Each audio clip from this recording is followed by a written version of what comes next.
ಆಚಿ ಮಸಾಲ. ಎಂತ ಅಡಿಗೆಯ ರುಚಿಯಾಗೋ ರಹಸ್ಯವು 20 ರೂಪಾಯಿ. ನೀಟ್ ಅಕ್ರಮದ ವಿರುದ್ಧ ಯಾವಾಗ ದೆಹಲಿಯಲ್ಲಿ ಅತಿ ದೊಡ್ಡ ಹೋರಾಟ ಆಯಿತು, ಪ್ರಧಾನಿ ನರೇಂದ್ರ ಮೋದಿ ಅವರು ಎಚ್ಚೆತ್ತುಕೊಂಡ್ರು, ಸಚಿವರ ರಾಜೀನಾಮೆ ಪಡೆದುಕೊಂಡ್ರು. ಜೊತೆಗೆ ಯಾವತ್ತೂ ಕೂಡ ಈ ರೀತಿ ಪ್ರಶ್ನೆ ಪತ್ರಿಕೆ ಲೀಕ್ ಆಗ್ಲೇಬಾರದು, ಅದಕ್ಕೆ ಸಂಬಂಧಪಟ್ಟಂತೆ ಹೊಸದೊಂದು ಮಸೂದೆಯನ್ನ ಜಾರಿ ಮಾಡ್ತೀವಿ ಅನ್ನುವಂತಹ ವಿಚಾರವನ್ನ ಸ್ವತಃ ಪ್ರಧಾನಿ ನರೇಂದ್ರ ಮೋದಿ ಅವರ ಪ್ರಸ್ತಾಪ ಮಾಡಿದ್ರು. ಎನಿವೆ, ಇವತ್ತು 6ನೇ ದಿನ ಸಂಸತ್ ಕಲಾಪದಲ್ಲಿ ಈ ವಿಚಾರ ಚರ್ಚೆ ಆಗಬೇಕು. ಆದ್ರೆ ಚರ್ಚೆ ಆಗತ್ತಾ ಅಥವಾ ಕಲಾಪ ವ್ಯರ್ಥ ಆಗತ್ತಾ, ಇದು ಪ್ರಶ್ನೆ ಇರೋದು. ಪ್ರಧಾನಿ ನರೇಂದ್ರ ಮೋದಿ ಅವರ ಕ್ಷಮೆ, ಅಮಿತ್ ಶಾ ಅವರ ಉತ್ತರಕ್ಕೆ ವಿಪಕ್ಷಗಳು ಆಗ್ರಹಿಸ್ತಾ ಇದ್ದು, ಸಂಸತ್ನಲ್ಲಿ ಇದೇ ವಿಚಾರ ಅತಿ ದೊಡ್ಡ ಕೋಲಾಹಲಕ್ಕೆ ಕಾರಣ ಆಗಿ ಹೋಗಿದೆ.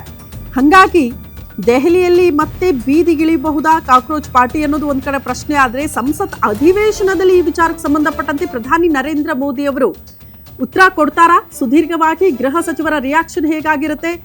ವಿಪಕ್ಷಗಳ ಹೋರಾಟಕ್ಕೂ ಪ್ರಶ್ನೆಗೂ ಇವತ್ತು ಒಂದು ಸ್ಪಷ್ಟ ಉತ್ತರ ಸಿಗಬಹುದಾ ಕೇಂದ್ರದಿಂದ ಅನ್ನೋದೇ ಪ್ರಶ್ನೆ ಆಗ್ತಾ ಇರೋದು. ಸೊ ಉತ್ತರ ಕೊಡೋ ತನಕ ಕೂಡ ಈ ವಿಚಾರಕ್ಕೆ ಸಂಬಂಧಪಟ್ಟಂತೆ ನಾವು ಚರ್ಚೆ ಮಾಡಕ್ ಬಿಡಲ್ಲ, ಹೊಸದೊಂದು ಮಸೂದೆಯನ್ನ ಚರ್ಚೆ ಮಾಡೋಕ್ಕೂ ಬಿಡಲ್ಲ ಅಂತ ವಿಪಕ್ಷಗಳು ಪಟ್ಟು ಹಿಡಿದಿದೆ.